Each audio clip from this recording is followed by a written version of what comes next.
in here, like at the beginning of the year. Some people call it a vision board. Some people call it setting intentions. Sometimes it's creating goals. I won't say resolutions because that sounds so tight and in a box. But I set 2 goals for myself, and you guys are helping me achieve it. The first one, I said I want to go to different Unity churches and experience what your service is like. I've been to my church, so for 27 years, I kind of have an idea what we do. And I want to feel what comes in here. And the second part of my goals, I want to be able to get up and talk to people from the heart. I want to feel you. I want to connect with you. I don't just want to be the speaker up here, because that's fine, and you get speakers, but I would like to know you. And so it was presented to me at the end of the talk and the end of the service today. I get to stand at the back, and I would love hugs. I'm truly, do that. Let's share that energy. Let's be together. And thank you. I love that we came and are spending time here. My friend, and she's also head of our chaplain program, came with me, and we came in last night, and we kind of tootled around this whole area, and it's just really cool energy. We have dog walkers and little places for them to drink, and we sat out on the patio, and your dogs can sit with you. This is so cool. Remember, we're Atlanta, tall buildings, concrete. So I really appreciate coming here and spending time with you guys. It just feels really rich in here. About this time last year, because it was St. Patty's Day yesterday, and I realized I was at Unity Village. Our minister had gone through the field licensing program. And as someone said, I'm on the board. But regardless of that, I knew as soon as he went to the village that I was going to go and be present when he was ordained. It was like a big, heartfelt moment. And I mean, I'm so proud of him. And he's a year older than I am, so I can't be his big sister. But I just was so proud of him. And I had forgotten, about 15 years ago, I went to Unity Village as a teacher in the Uniteen department, and I was helping to write the curriculum. But it totally slipped my mind. It was like January or February. It was very cold, very dark. I don't think that hotel that's on site now existed, because we stayed somewhere else, and it didn't feel like what I did in last March. So I get to the village, and I have this fabulous roommate, and she said, oh my God, it's gonna be so cold. We're gonna dress in layers. This is March. This is Kansas City, Missouri. And I said, okay, not knowing much about Kansas City, Missouri. And she said, but layers, Tracy, we're gonna freeze. And I said, okay, but we got there, and y'all are in Alabama, and I'm in Georgia. If you remember this time last year, it was like a freaking monsoon. We had rain, and I mean, I thought we're gonna start building arks, people, because we're not gonna make it through this garbage. So I get to Kansas City, Missouri, and there is a wind, like a wind of change, if you will, but there was sunshine. And I thought, oh my God, I so miss the sunshine. It felt so warm coming into my body. At one point, we were taking a tour of the village and seeing the different buildings, and that was nice. I mean, this is kind of headquarters. This is the big HDQ, so we ought to check it out and see what it's about. But I also got this message, come apart for a while. I thought, okay, what does that mean? So I stepped away from our group, and there's a prayer garden outside called the 12 Power Prayer Garden. Maybe you guys know something about the 12 powers. You know the words zeal, imagination, love. My mother had been studying to be a Unity minister, and her path changed, but she spent a lot of time on these grounds. So it was kind of a sacred union of the divine feminine coming into this ground. And I stepped in front of the first stone, and I read the first word of the 12 powers, and I just felt into it. And those sun rays were coming into my body, and I was warm, and I felt like I was in a holy place, like a really sacred, holy place. And I went to the next stone, and I read the words, and there had been an artist who had created these formations on top of each stone. And I can't tell you really what they are, kind of like the infinity symbol, very curvature, done in bronze. They were really beautiful. And I thought, what does the artist see in these statues? I mean, why this for this power?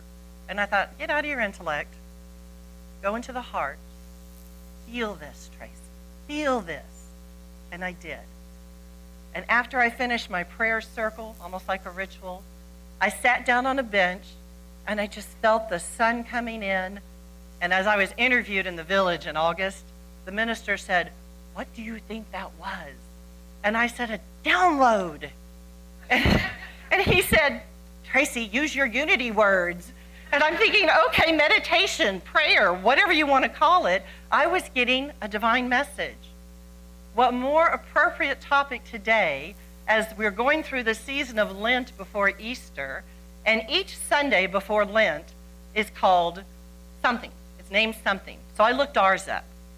Passion Sunday. Here I am at the village in Kansas City, Missouri, which is actually Unity Village, is its own township. And I'm there having this download. This divine message is coming into me. And I'm telling you what, January 1st last year, I didn't have this message. So you have to be open. It's divine order, divine timing.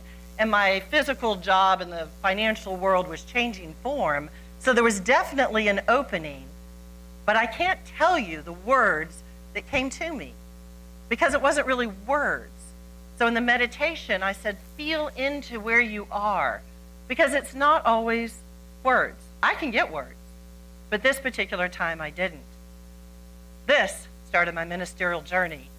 When we come into a place that we receive a message, I will say from the God mind, the divine mind, and then it comes in as a divine message. Often we have to prepare for it and create a support system around it. And then, fifth principle of unity, you have to walk into it.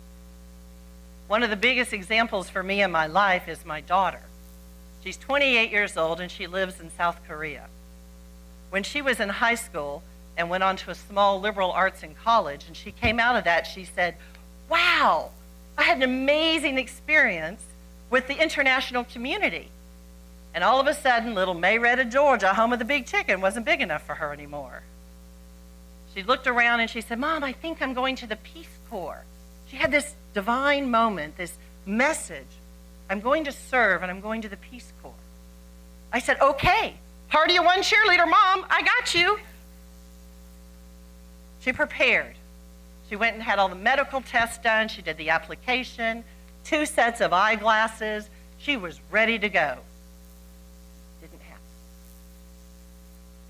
And it didn't happen. She was working at a yogurt shop. She didn't like that much either. She looked at me and she goes, "Mom, but I had this message that came to me. It's mine to do." And I said, "Okay, if this isn't exactly what the message is, go inside and tell me what it is you really want to create." And Jessica said, "You know what I really want, Mom? I want an experience that I live in a culture I know nothing about. I want to go someplace that I don't know the language. I want to go so far that when it's scary, I can't just come right back home." Wow, these are big dreams. Okay, cheerleader, party of one. Yes, do it. Whatever your heart calls to you, do it. So she looked online. She looked at Europe. She looked in different areas. And all of a sudden, maybe divine order, maybe divine timing, the Korean government was hiring people who spoke English as their primary language and bringing them in to teach their young children. Bada bing, my baby girl was on an airplane going 22 hours away from her mama bird. And when she got there, she met this beautiful woman from South Africa, and they to this day are very good friends. And the girl's even gotten married to a young Korean man, and they've had the big ceremonies, and Jessica's been right there beside her. Well, their very first teaching assignment took them to Boryang. It's a little coastal town in South Korea, and they're famous for their mud festival bowl. I thought, so if you look it up on the internet, truly, they put big water, big mud festivals. Our military loves it. They come on in and they splish and they splash. But that's what Boryang is famous for. Another thing, because they are on the coast, Jessica would try all kinds of seafood delights that don't turn my stomach on at all. But again, staying very supported that when that divine message comes to you, and I truly believe we get these messages all the time. We just have to, one, hear them, and then we have to discern, is this mine to do? Because we get a lot of messages coming in. Is this for my higher good? Is this something that I can create in the world that I'm also here for someone else? When you get that message, Sometimes there's fear around that message or obstacles. And I would suggest in this Sunday, the passion, if you have those obstacles or those negative nillies that tell you no, put that up on the cross, baby. Leave it there. Leave it there, because you are children of the highest divine. And when these messages come into you and they're in your body, let them resonate. Where are they? Are they just in the intellect because you may not move into action? But it's not bad. We're thinkers. We are thinkers. Where else does it come? Do you need to give voice to it? Is it in your heart space? Is it in your legs for walking? I mean, where is this message coming to feel in your body? And once you get that message, you may have to have a support team. And we talk about that a lot in Unity. When you have dreams and you're just barely beginning to nurture them, don't bring in the person who says you can't do anything. Bring in the person who says, I don't care how crazy you are, I got your back. Bring that one in. Bring that party of one super mom or whoever it is for you. Bring them in, because you need to nurture that feeling. And once you get that going and you bring that support team in, then you may have to do some preparation, right? So when Jessica was getting ready to go to the Peace Corps, she had a physical done. She actually had to learn and do volunteer hours of how to teach English as a second language. And eventually she went back to school again since she's been there and has her master's. So now she can teach elementary anywhere in the world. So sometimes you get that idea, you nurture it, you go a little bit further, and then there's more to that idea. You don't ever have to be stuck. You don't ever have to say, this is it. You can expand those possibilities so that you're even more and more, because you're never small. You didn't come here to play small. You came here to radiate. You came here to be big action. And what it feels like for you is just, I don't know, I can't call it out for you. I can support it. So go back to our big divine mind, the God essence, the creator of all, and you get this crazy idea. And you bring it in your body and you kind of sit with it. And where does it go? And is it in your heart? Bring in that support team. Yes, you can be crazy and you can do this, and I love you anyways. And then you got to move into action. When Jessica was in South Korea, she'd been there about 4 months. And I told you I'm kind of the mama bird. Some people might say I had control issues. Maybe that's why she went 22 hours away. And believe me, she has touched my heart. So I grabbed her brother, who was in high school at the time, and I said, we're going to South Korea. Jonathan's like, what? He's a teenager. He plays baseball. He plays basketball. You know, he's a stud guy. And we're going to put him on an airplane and go see his sister that honestly they didn't always get along really well. So we get into South Korea, and Jessica says, we're going to go and spend a day in my school. Well, that opened my heart up immediately. I taught our uniteens. My mission in life, I feel this goal coming through me as I want to relate to people all over the world. So I'm like, yes. And we get there inside the office, and there's a principal and a vice principal, and the principal speaks no English whatsoever, and the vice principal only speaks a little English. We get in there, and immediately, as an American, I reach out to shake his hand. Jessica's over here, as a daughter does, and says, bow, Mom, bow. They don't shake hands. Okay, so how do you kind of, I'm going to do that. He came up to me immediately, and he shook my hand and looked me straight in the eyes. And I thought, wow, we just created a bridge. We're two different cultures, no language together, and we just created a bridge. We can do this. We can do this. Jessica takes us into her classroom, and that was really cute. They knew immediately that a family was coming from the States. In Korea, family is the biggest thing ever. Here comes this powerful mom with the big, gorgeous son, and I'm coming through the halls, and first, when you enter the school, you take your shoes off. You put on little slippers. This is the way they do things there. We go into the classroom, and the girls are so excited that 2 or 3 classrooms came in there with us. I mean, it was just popping out on the edges. And my son said to me, he'd probably kill me if he saw this, but he said, Mom, if you're ever a guy and you're not really great in your self-esteem, go to South Korea. He felt like the goals. I mean, these little girls' faces were plastered on the wall and they're giggling. That is what we all have in common. Little girls all giggle and they get nervous. Jessica had asked each of the kids to ask us a question in English. So they asked me things like, oh, are you a businesswoman? Oh, you play golf. You know, the things that we sort of take for granted over here. But Jonathan, they looked at him and they said, are you married? For his birthday, after we had left, they sent him little cards, wait for me, wait for me. They were so adorable. We finished the business part of our school, if you will, with the children. And Jessica looks at me and she says, Mom, is there something you want to do with the girls? I said, yes. I want to teach them the hokey pokey. And my son was like, oh my God, are you serious? I was very serious. So we got all the girls together and we all held hands. And I do that whole thing. You put your right foot in, you take your right foot out. And all the girls were loving it, and it's fun because they're not understanding half of what I'm saying. But then there's the best part. You put your butt in, you shake it all about. They fell over on the floor. That was it. They couldn't even come up for coughing and spluttering and laughing. They were having such a good time. And my son is like, truly wants to get on that plane and go home now. So after we did that, Jessica said, Mom, the girls want to do something for you. I said, okay. So we all got back in that circle again. And one of the smallest, tiniest little girls, her friends are giggling and they've got music, and they put a chair in the middle of us.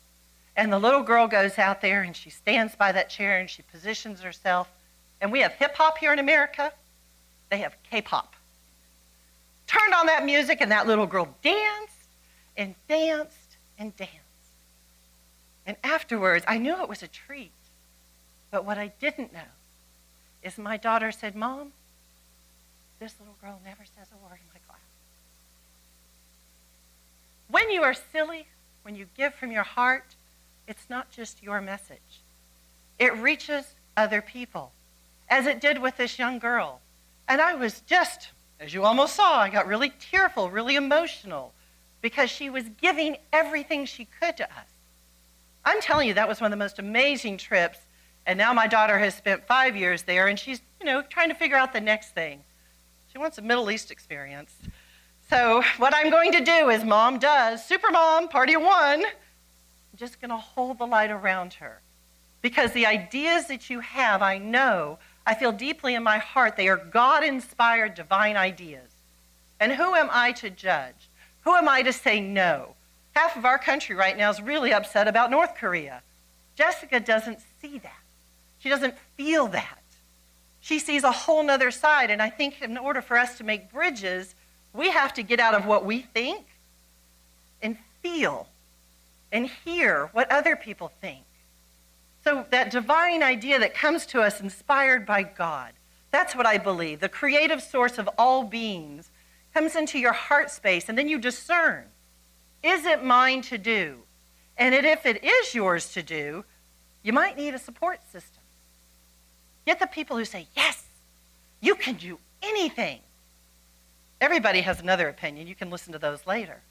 But form that. Feel that in your body. And then, as we say in unity, that fifth principle, you've gone into prayer, you've gone into meditation, you've created your thoughts, you've done all those things, and then you got to walk your path. You got to take that first step. You have to say, yes, this is mine to do. And you still might reach a little static, or that idea might grow. It might be bigger than you ever could imagine, such as me doing the hokey pokey and that little girl giving me everything she had. It was such a powerful moment, and I know these kind of things can happen for all of us all the time. All we have to do is remain open. I had a quote from Charles Fillmore, and then I shortened my talk, so we'll see if I still kept it. Here we go.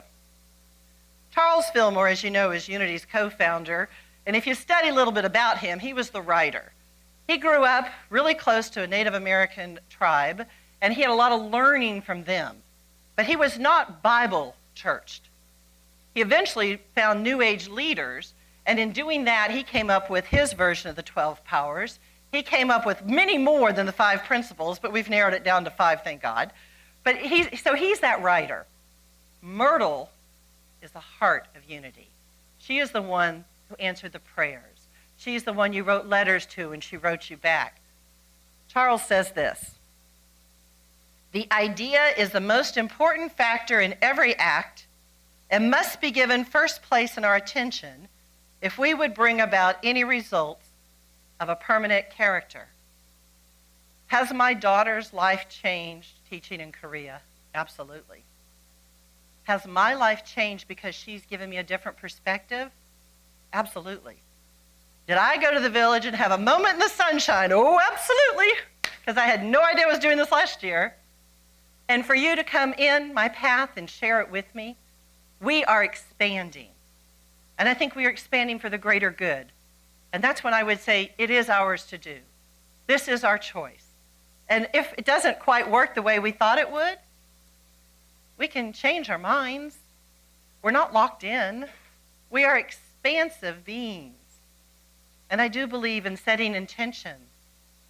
And I do believe in them changing form. I do believe they can expand. And in doing that, I believe we're healing the world, sometimes just one person at a time. So let's go back. The divine mind, the God creator of our ever being, and we come in with these ideas. Sometimes they stay in the intellect. So let's move through and feel them in our body. When you need support around the idea, bring it in. Bring in the yes people. Yes, as crazy as you get, I'm still here for you. Prepare the way if you need to. Sometimes that idea that comes in isn't ready to burst out yet. So if you need to do some work around it, do some work. And then take our 5th principle. Step into action. Because you can't go wrong. You can't go wrong. Thank you. Namaste.